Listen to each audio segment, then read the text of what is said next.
All right, folks, this is Harris Sultan, and as you guys know that the shooting war between Israel and Iran has entered into its 5th day. And while Israel is taking out high-value military targets in Iran, Iran is busy raining down missiles on Israel's civilian population. We always knew that if they could take out every single Israeli civilian, they would.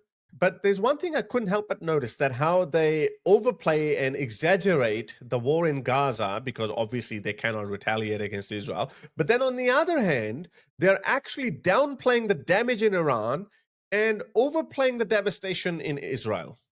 I'll comment more on that because I've got a lot of videos where I could show you how Russian propagandists, how Islamist propagandists, and also how Iran's propagandists are busy spreading nothing but disinformation to fool the idiots of the world. Now, I don't know if you guys watched my conversation with Amin Nawabi, in which he said that if there's one person who can save Khamenei, that is Donald Trump.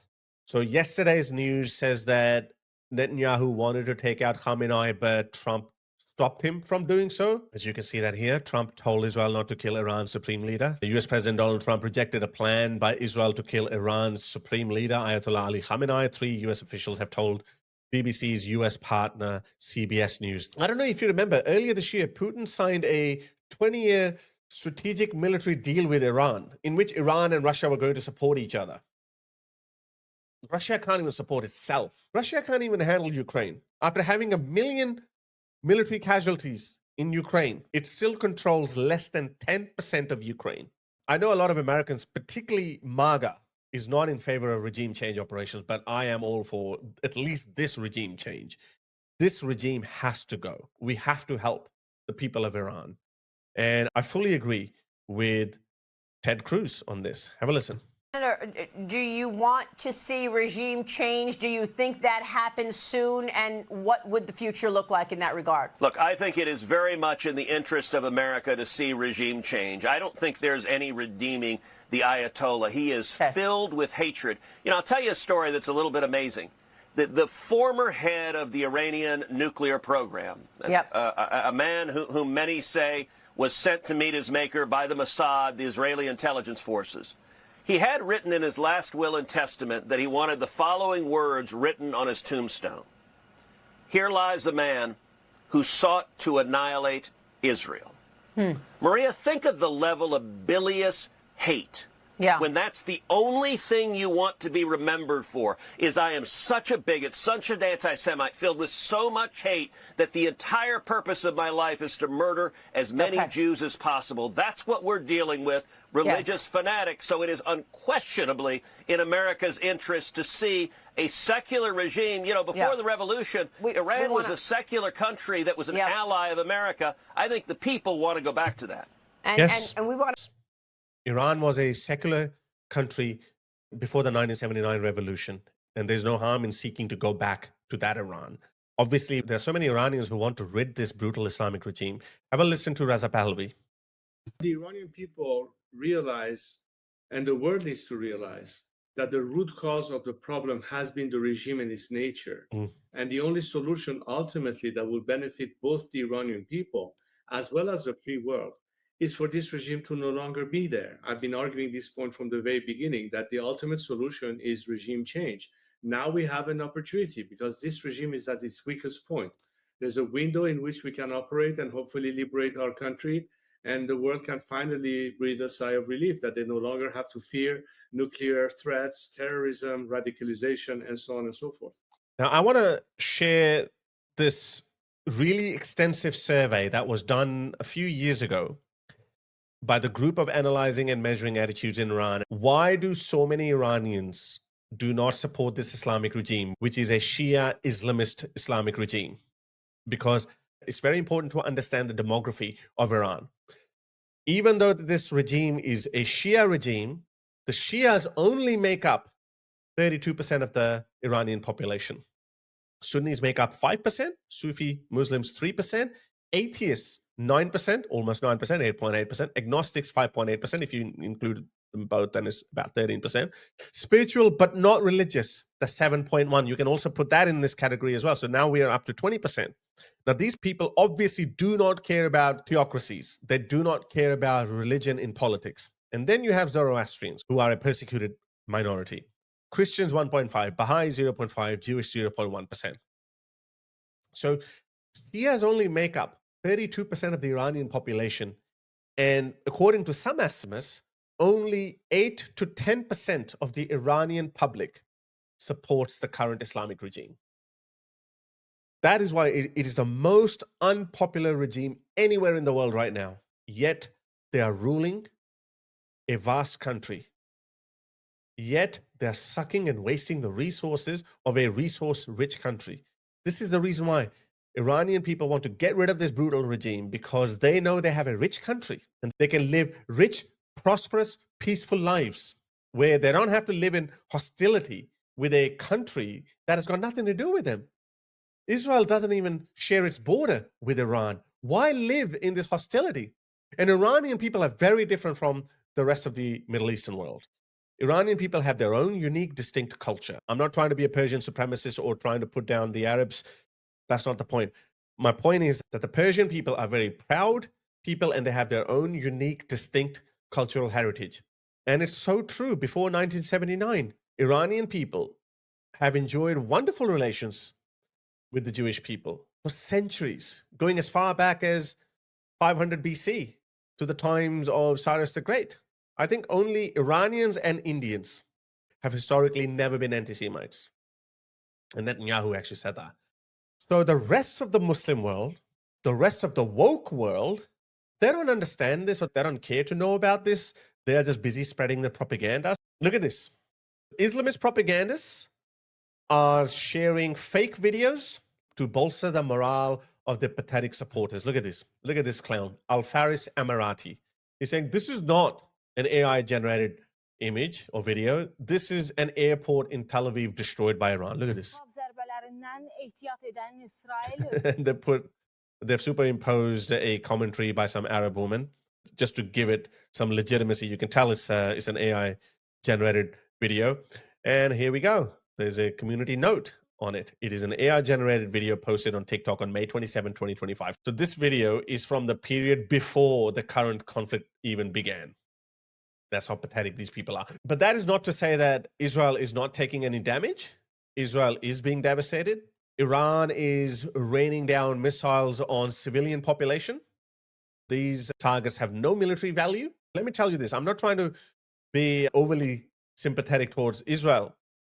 Israel cannot attack the Iranian public. Israel cannot be reckless with Iran because Israel understands that the Iranian public is either neutral or they support Israel.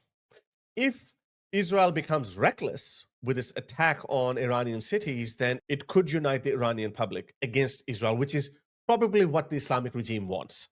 So it's not in Israel's interest to be reckless with its attack on Iranian cities. As you can see, the good people of Tehran are abandoning the Islamic regime. They've been waiting for this moment for a very long time. They've been waiting for these rabid mullahs to be taken out. And of course, a little help doesn't hurt. It's okay. Here's another video from the ground. You can see how it's chockers blockers in Iranian freeways. It has been verified. It is true. As you can see, this video shared by Harris Sultan likely shows Iranian leaving Tehran due to recent Israel-Iran conflict, as news reports from CNN, Al Jazeera, and Reuters confirm civilians leaving the capital. But it's not just the Muslim propagandists. It's the Russians as well who are busy spreading fake news. Look at this. Pakistani officials to the United States. If there is a nuclear attack on Iran, we will also launch a nuclear attack on Israel. As you guys know, Russians love to dish out empty nuclear threats because conventionally they are so pathetic that they can't even take over Ukraine. They control less than 10% of Ukraine after losing 1 million men. That's how pathetic they are. So obviously this is BS. This is fake news. Pakistan has not said that they would attack Israel. They would launch a nuclear war on Israel. Pakistan has no interest in doing that. Look at this fake news peddler, Suleiman Ahmed. He's saying, breaking news. I can't verify the veracity of this news. And most likely, since it's coming from this idiot, it is probably fake news. But let's just read it just for the giggles. Iran calls for Islamic army with Turkey, Saudi Arabia, and Pakistan. So Pakistan is never going to get involved. Pakistan has this mercenary mentality. You can buy Pakistan for less than $1 billion. If you gave Pakistani military $1 billion, they would actually invade Iran. That's how pathetic the Pakistani military is. Top Iranian official Mohsen Rezai. We want to form an Islamic army with Turkey, Saudi Arabia, Pakistan, and several other countries. He might have asked for it, but as I said, Pakistan is not going to take part in that. Saudi Arabia is actually batting for Israel. Saudi Arabia does not like this current Islamic regime. Saudi Arabia wants this Islamic regime to be toppled. So it's BS. And Turkey, I don't know. Turkey's clever. Turkey's more clever than that. I don't know about Turkey.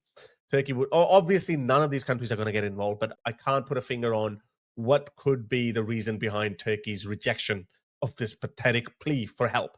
Basically, if Mohsen Rezai has said that, then it means that Mohsen Rezai is shitting his pants because they know that they're getting obliterated. They know that the ship is sinking, so they want everyone else to join the sinking ship. And of course, why would anyone else join the sinking ship? It's their misadventure. They stupidly told Hamas to attack Israel on the 7th of October. Look how that panned out. Every bastard who was involved in the 7th of October attacks is dead. Ismail Haniyeh is dead. Sinwar is dead. Everyone's dead. They're all gone. And after that, Hezbollah is either gone or they've been amputated from waist below. Bashar al-Assad, he's gone. Houthis are still there for some reason, but who cares? They're just Houthis. But the last piece of the puzzle, the Islamic regime, they need to go as well. And I really, really, really hope that Benjamin Netanyahu does not take any pressure from Trump. And he says, sorry, Trump, if you're not going to help us, don't worry about us. We're going for it. We're going to decapitate this brutal Islamic regime. And a lot of Iranian handles, a lot of Iranian accounts, they are just trying to suck up to Pakistan because they think that Pakistan will join this suicidal war against Israel and somehow launch a nuclear attack on Israel, which is obviously not going to happen because Pakistani generals are corrupt. They love their lives more than they care about Iran. Actually, they love their lives more than they care about Pakistan. So we are thankful to our 250 million brothers in Pakistan. Thankful for what? What have they done? Why are you kissing Pakistan's ass? Nothing's going to happen. Pakistan's not going to do anything for you, idiots. In the end, I'm going to play this video by Goldie Gamari. I am interviewing her tomorrow, and she has a message for all of our woke idiots who do not understand Iran, who do not care where Iranian people stand, but they have their stupid agendas to follow. So Goldie Gamari has a message for these people. Let me play this video. Hi, Iranian here. So we've now entered day 4 of the Israel versus Islamic regime war. And a lot of the sort of, typical progressive, leftist, woke, blue-haired wokistanis, watermelon people, who are also very much anti-Semitic, have come out in support of a brutal Islamic dictatorship that has been murdering Iranians for the last 47 years. And I find it very odd because these people aren't Iranian, probably can't even point out Iran on a map. They certainly don't know what the capital city is. And they also probably don't know why Iranians make kotlet every single time an Islamic regime official is exterminated. And I mean, then again, these are the same people who think Hamas is a legitimate resistance and not a brutal Islamofascist, jihadi terrorist organization. To all the woke watermelon people out there who are so blinded by their hatred of Israel and Jews that they are choosing to take the side of a brutal Islamic dictatorship, my message to you is back off.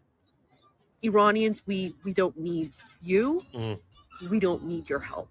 F off. We don't want your help. You are about to witness the single biggest and greatest decolonization from Islamic oppression in the history of mankind.